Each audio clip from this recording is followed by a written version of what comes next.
तो भाइयों आज हम लोग पढ़ने वाले हैं पंचुएशंस। पंचुएशंस में सबसे पहले हम लोग पढ़ेंगे फुल स्टॉप, एक्सक्लेमेशन और क्वेश्चन मार्क। याद रखना, फुल स्टॉप, एक्सक्लेमेशन और क्वेश्चन मार्क तीनों ही सेंटेंस को एंड करने के लिए यूज किए जाते हैं। पर सवाल यह है कि सेंटेंस को एंड करने के लिए तीन अलग अलग मार्क्स की जरूरत क्यों पड़ी? फीलिंग्स मेरे भाई, अलग अलग फीलिंग्स में बोलने के कारण अलग अलग मार्क्स की जरूरत पड़ी। जैसे ही इज गोइंग टू अमेरिका, अगर मैं फुल स्टॉप लगा देता हूं तो मेरा बस इतना ही कहना था कि he is going to America. It is a declarative statement. Full stop को पीरियड भी कहा जाता है, प्लीज याद रखना, full stop is also called period. तो he is going to America ये सिर्फ एक स्टेटमेंट है अगर मैंने फुल स्टॉप लगाया तो। अगर मैंने क्वेश्चन मार्क लगा दिया तो ये सवाल हो जाएगा, is he going to America, क्या सही में अमेरिका जा रहा है वो? ये सवाल हो जाएगा। फिर होता है एक्सक्लेमेशन मार्क। अब या तो मैं बहुत दुख के साथ बोल रहा हूं या बहुत खुशी के साथ बोल रहा हूं। He is going to America, बहुत खुशी है या फिर बहुत दुख हो सकता है, he is going to America यार। तो एक्सक्लेमेशन मार्क शो करता है कि तुम बहुत इमोशनल होके कोई सेंटेंस बोल रहे हो। तो फुल स्टॉप, क्वेश्चन मार्क और एक्सक्लेमेशन तीनों सेंटेंसेस को एंड करने के लिए यूज होते हैं। पर जैसे ही हम लोग तीनों को यूज करते हैं, सेंटेंस बोलने का तरीका और इमोशन बदल जाता है। फुल स्टॉप के बारे में थोड़ा सा और डिस्कशन करेंगे। ना सिर्फ ये सेंटेंस को एंड करने के काम आता है, बल्कि एब्रीविएशंस में भी फुल स्टॉप का यूज होता है। जैसे CA प्रतीक पांडे, तो C.A. प्रतीक पांडे मैं ऐसा भी लिख सकता हूं, ये भी अलाउड है। या फिर मैं डायरेक्टली लिख सकता हूं CA। MLA में लिख सकते हो M.L.A. या फिर डायरेक्ट लिख सकते हो MLA। अभी आजकल फुल स्टॉप का use in case of abbreviations बहुत कम हो गया है। आजकल फुल स्टॉप ज्यादा यूज नहीं होते। अगर मैं कोई बहुत बड़ा वर्ड है उसको छोटा कर देता हूं तो फुल स्टॉप यूज करता हूं। जैसे कॉमर्स, तो अगर मैंने COMM लिख दिया तो मैं आगे फुल स्टॉप यूज कर देता हूं तो सामने वाला समझ जाता है। पर अगर एक्रोनिम्स है, ऐसे फेमस एक्रोनिम्स जो सबको पता है, वहां पे आजकल फुल स्टॉप इग्नोर हो गया है। जैसे RIL, रिलायंस इंडस्ट्रीज लिमिटेड, तो यहां पे तुम लोग कभी भी फुल स्टॉप नहीं देखोगे अगर पेपर में भी RIL लिखा हुआ आएगा तो। क्योंकि आजकल एक्रोनिम्स यानी कि बहुत सारे वर्ड्स के इनिशियल्स लेकर जो वर्ड हम लोग बनाते हैं उसे एक्रोनिम्स कहते हैं। रिलायंस इंडस्ट्रीज लिमिटेड, रिलायंस का R, इंडस्ट्रीज का I और लिमिटेड का L। तो RIL जो एक्रोनिम है, यहाँ पे फुल स्टॉप अब हम लोग अवॉइड करते हैं। वैसे अगर लगा भी दो तो भी कोई प्रॉब्लम नहीं है। तो एब्रीविएशंस के लिए भी यूज होता है फुल स्टॉप। आगे बढ़ते हैं और बात करते हैं क्वेश्चन मार्क की। तुम्हें पता है, टू पोज अ क्वेश्चन हम लोग यूज करते हैं क्वेश्चन मार्क। एक्सक्लेमेशन फीलिंग्स के लिए होता है। नेक्स्ट आ रहा है भाइयों बहुत ही इंपॉर्टेंट, कॉमा। कॉमा यानी कि कामा, ये दो जगह यूज किया जाता है टू गिव शॉर्ट पॉजेस, थोड़े छोटे छोटे पॉज के लिए। या फिर अगर तुम लोगों ने स्टार्टिंग में इंट्रोडक्टरी एडवर्ब डाली है, जैसे unfortunately I miss the match, तो अगर अनफॉर्चुनेटली के बाद मैंने कॉमा नहीं लगाया तो सेंटेंस बिगड़ जाएगा। तो अनफॉर्चुनेटली अगर लिखा है तो ये इंट्रोडक्टरी एडवर्ब है, इसके आगे कॉमा लगेगा। Fortunately I cleared my exams, तो फॉर्चुनेटली के बाद कॉमा लगेगा। कॉमा कई बार शॉर्ट पॉजेस के लिए भी लिया जाता है, जैसे I have a pencil, pen, sharpener, eraser, etcetera etcetera. तो जब मैं एक एक लिस्ट का आइटम बोल रहा हूं तो मैं थोड़ा थोड़ा पॉज ले रहा हूं, तो यहां पे भी कॉमा का यूज कर सकते हो। फिर आते हैं आसमान वाले कॉमा, जिन्हें हम लोग बोलते हैं डबल इन्वर्टेड कॉमा या फिर single inverted comma.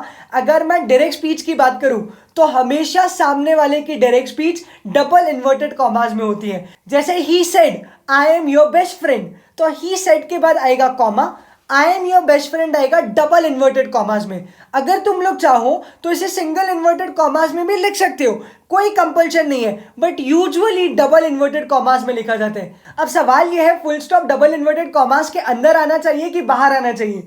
UK English के हिसाब से full stop double inverted commas के बाहर आना चाहिए। As per US English full stop double inverted comma के अंदर आना चाहिए। एक और इंपॉर्टेंट बात, अगर कुछ डबल इन्वर्टेड कॉमा में लिखा हुआ है और उसके अंदर स्पेसिफिक कोई बात हाईलाइट करनी है तो हमेशा सिंगल इन्वर्टेड कॉमा यूज होगा। इसे मैं कुछ ऐसा बोलता हूं, कोट के अंदर कोट। जैसे he said I is my favourite letter, जैसे he asked can you pronounce the word albeit, तो यहां पे अल्बेट जो है वो सिंगल इन्वर्टेड कॉमास में होगा। अगर कोट के अंदर कोट है मेरे भाई, तो वो जो अंदर वाला कोट है वो हमेशा सिंगल इन्वर्टेड कॉमास में होने वाला है। नेक्स्ट आता है कॉलन, सबसे इंपॉर्टेंट यही है, कॉलन यूज होता है टाइम बताने के लिए, या फिर शॉर्ट लिस्ट को इंट्रोड्यूस करने के लिए, या फिर डायरेक्ट स्पीच में कोटेशन के लिए। जैसे he said I am the best, तो ही सेड के बाद में कॉमा भी लगा सकता हूं या फिर कॉलन भी लगा सकता हूं। अगर मैं कोई लिस्ट को इनमरेट कर रहा हूं, लिस्ट के बारे में लिख रहा हूं, तो मैं कॉलन लगाऊंगा। जैसे I have many things, pen, watch, pencil, etcetera etcetera. तो आई हैव मेनी थिंग्स, इसके बाद लिस्ट शुरू हो गई तो मैं लगा सकता हूं कॉलन। और याद रखना टाइम शो होता है कॉलन के थ्रू। जैसे 8:15 AM, तो 8:15 AM। AM तुम लोग कैपिटल में भी लिख सकते हो, स्मॉल में भी लिख सकते हो, विदाउट फुल स्टॉप भी लिख सकते हो और विथ फुल स्टॉप भी लिख सकते हो। इसका फुल फॉर्म होता है एंटी मेरिडियम। तो नेक्स्ट मेरे पास आता है भाइयों अपस्ट्रॉफी। अपस्ट्रॉफी दो चीजों के लिए यूज किया जाता है। एक कॉन्ट्रैक्शन के लिए, जैसे आई वॉन्ट डू इट, तो वॉन्ट में क्या आ जाएगा अपस्ट्रॉफी। या फिर पोजीशन के लिए, जैसे दिस इज राशि's पेन, ये पेन राशि का है। तो पोजीशन दिखाने के लिए भी हम लोग अपस्ट्रॉफी एस का यूज करते हैं।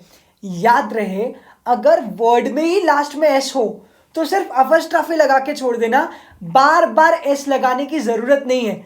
जैसे बॉयज हॉस्टल, तो बॉयज प्लूरल है ना, लड़कों का हॉस्टल है, सिर्फ बॉय का हॉस्टल नहीं है, एक लड़के का हॉस्टल नहीं है, बहुत सारे लड़कों का हॉस्टल है। तो बॉयज हॉस्टल, तो बॉयज के बाद वापस अपस्ट्रॉफी एस मत लगाना, सिर्फ अपस्ट्रॉफी लगा के छोड़ देना। कॉन्ट्रैक्शन तो तुम लोग समझते हो, I have done it, you are beautiful, Vikas mobile. और याद रखना अगर मैंने बहुत सारे लेटर्स दे दिए हैं, बहुत सारे नंबर्स दिए और मुझे सवाल में पूछना है कि बताओ कितने नंबर्स हैं, तो अपस्ट्रॉफी का यूज होगा। How many Ms are there और how many ones are there. 1S या MS मत लिखना मेरे भाई। तो ये यूज होता है अपस्ट्रॉफी का। आगे बढ़ते हैं और बात करते हैं डैश और हाइफन की। तो आगे बढ़ते हैं और बात करते हैं डैश और हाइफन की। हाइफन भाइयों दो वर्ड्स को जोड़ता है, जबकि डैश दो जगह इस्तेमाल होती है। एक, जब तुम लोग अचानक से थॉट प्रोसेस में बहुत बड़ा चेंज कर देते हो, और दूसरा डेट और टाइम के लिए। तो हाइफन का यूज होगा गवर्नमेंट फाइनेंस्ड, तो दो एडजेक्टिव एक साथ जोड़े ना, इसलिए हाइफन। सेल्फ मेड, यहां पे भी क्या आएगा हाइफन। जब दो अलग अलग वर्ड को जोड़कर नया वर्ड बनाया जाता है तो हाइफन यूज करते हैं।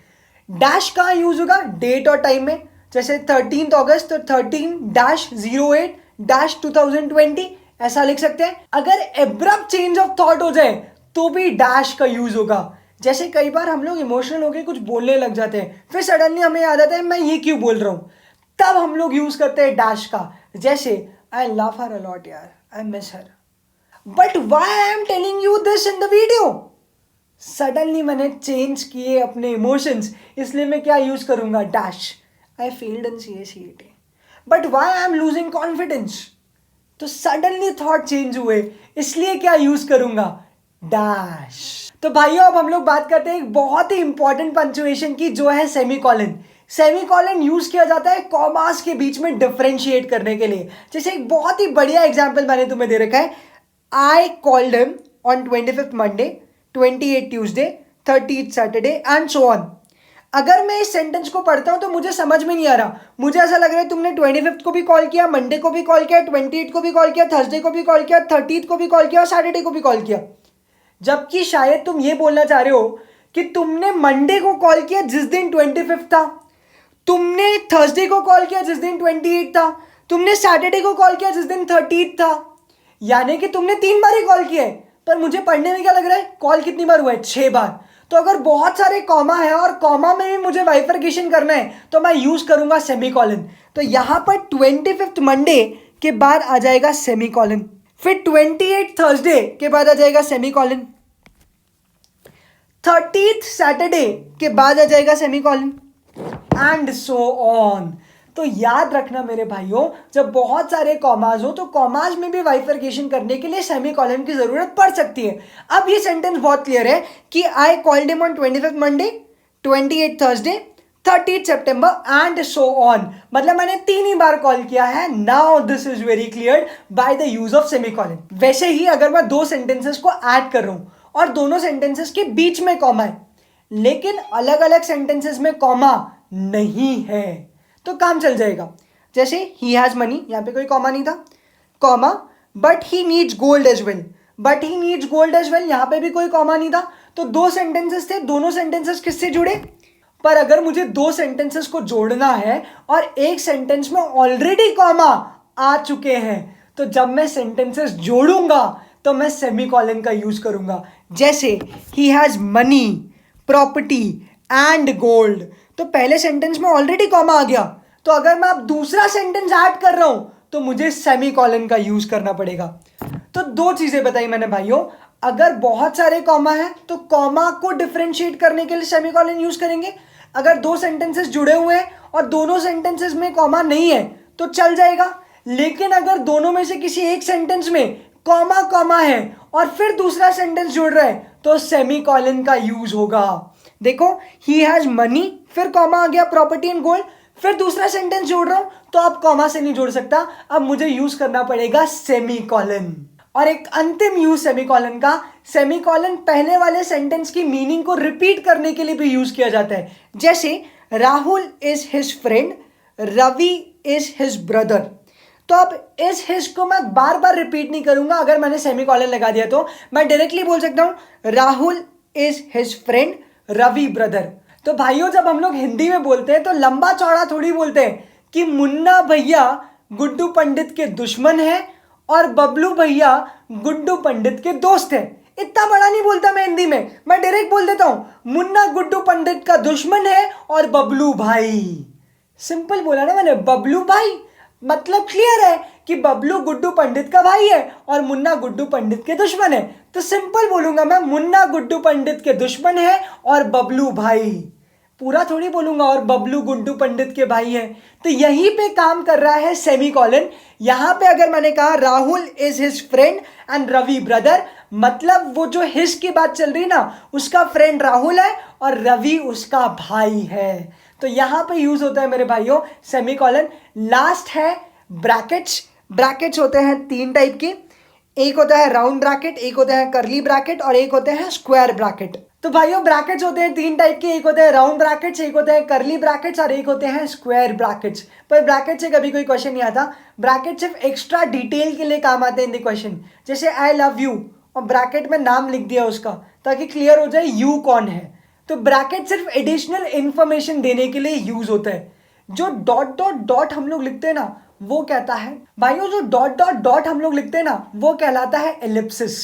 जैसे he was talking about you that you are so beautiful, so graceful, so fair, dash dash dash, यानी कि डॉट डॉट डॉट। इसका मतलब है और भी बहुत सारी बातें कंटिन्यू हो रही है, इसी तरह की सेम नेचर की बातें कही जाएंगी, तो डॉट डॉट डॉट कहलाता है एलिप्सिस। जब आपकी कोई बात कंप्लीट नहीं होती और वो बहुत बड़ी होती है तो आप डॉट डॉट डॉट करके छोड़ देते हो। तुमने देखा होगा बहुत सारी नॉवेल्स में जब लास्ट सेंटेंस होता है तो वो एलिप्सिस के साथ लिखा जाता है, डॉट डॉट डॉट। इसका मतलब है कि sentences are continued till infinite time. इसका मतलब है the sentence is continued till infinity, dot dot dot. जैसे he has pencil, sharpener, eraser, black board, ellipsis, dot dot dot. इसका मतलब वो और भी बहुत सारे टीचिंग इक्विपमेंट्स उसके पास है। तो भाइयों इसी के साथ हमारा पंक्चुएशन हो गया खत्म और हमारा ग्रामर वाला चैप्टर भी हो जाता है खत्म। We are finally done with the first chapter and the biggest chapter of CSCET, introduction to English grammar and its usage. तो चलो जल्दी से एक बार रिवाइंड करते हैं कि क्या पढ़ा आज। तो हम लोगों ने शुरुआत की फुल स्टॉप से, फिर पढ़ा क्वेश्चन मार्क, फिर पढ़ा एक्सक्लेमेशन मार्क। एक्सक्लेमेशन फीलिंग्स के लिए, क्वेश्चन मार्क क्वेश्चन पूछने के लिए, फुल स्टॉप एब्रीविएशन के लिए और सेंटेंस को एंड करने के लिए। फिर पढ़ा कॉमा, कॉमा आएगा इंट्रोडक्टरी एडवर्ब के बाद या फिर शॉर्ट पॉज देने के लिए इन द सेंटेंस। फिर पढ़े डबल इन्वर्टेड कॉमा और सिंगल इन्वर्टेड कॉमा। याद रखना कोट के अंदर कोट होगा तो सिंगल इन्वर्टेड कॉमा यूज करेंगे। फिर हम लोगों ने पढ़ा कॉलन, कॉलन लिस्ट को इंट्रोड्यूस करने के काम आएगा, टाइम लिखने के काम आएगा या फिर डायरेक्ट स्पीच में काम आएगा, ही सेड कॉलन और आगे सेंटेंस लिख देना। फिर हम लोगों ने पढ़ा अफस्ट्रॉफी, अफस्ट्रॉफी यूज होगा पोजीशन के लिए या फिर कॉन्ट्रैक्शन के लिए। फिर आगे जाके हम लोगों ने पढ़ा डैश और हाइफन, हाइफन वर्ड्स को ज्वाइन करने के लिए यूज होता है, डैश डेट और टाइम के लिए यूज होता है या फिर अब्रप्ट चेंज ऑफ थॉट्स के लिए यूज होता है, अचानक से जब तुम लोग सीरीज ऑफ थॉट ब्रेक कर देते हो। फिर हम लोगों ने पढ़ा सेमीकोलन, सबसे इंपॉर्टेंट था कॉमास को ब्रेक करने के लिए, और अगर दो ऐसे सेंटेंसेस को ज्वाइन कर रहे हो जिसमें एक सेंटेंस में ऑलरेडी कॉमास है तो यूज करेंगे सेमीकोलन। और लास्ट में हम लोगों ने पढ़ा ब्रैकेट्स। ब्रैकेट्स में इलिप्सिस बहुत इंपॉर्टेंट था, वो भी हम लोग डिस्कस कर चुके। तो भाइयों इस वीडियो में इतना ही। अगर वीडियो पसंद आया हो, ग्रामर के कॉन्सेप्ट्स अगर वीडियो पसंद आया हो, ग्रामर के कॉन्सेप्ट्स क्लियर हुए हो, टेंसेस बेटर तरीके से बोल पा रहे हो, तो प्लीज इस वीडियो को लाइक जरूर करना, सब्सक्राइब जरूर करना, शेयर जरूर करना इस वीडियो को उन लोगों के साथ जिन्हें सही में इंग्लिश सीखने की जरूरत है, क्योंकि तुम लोग ही हो जो हम लोगों को बनाते हो on this side of the platform. तो अगर तुम्हें वाकई लगता है कि ये वीडियो किसी CSET के स्टूडेंट की हेल्प कर सकता है, या किसी CA फाउंडेशन स्टूडेंट की हेल्प कर सकता है, या जो भी इंग्लिश सीखना चाहता है उसकी मदद कर सकता है, बस इतना ही है आज की कहानी में। मैं घर जाता हूँ, फिर बहुत सारा याद करूंगा और अगली बार वीडियो में रट कर वापस मिलूंगा। तब तक के लिए बाय बाय मेरे भाइयों, take care and keep smiling.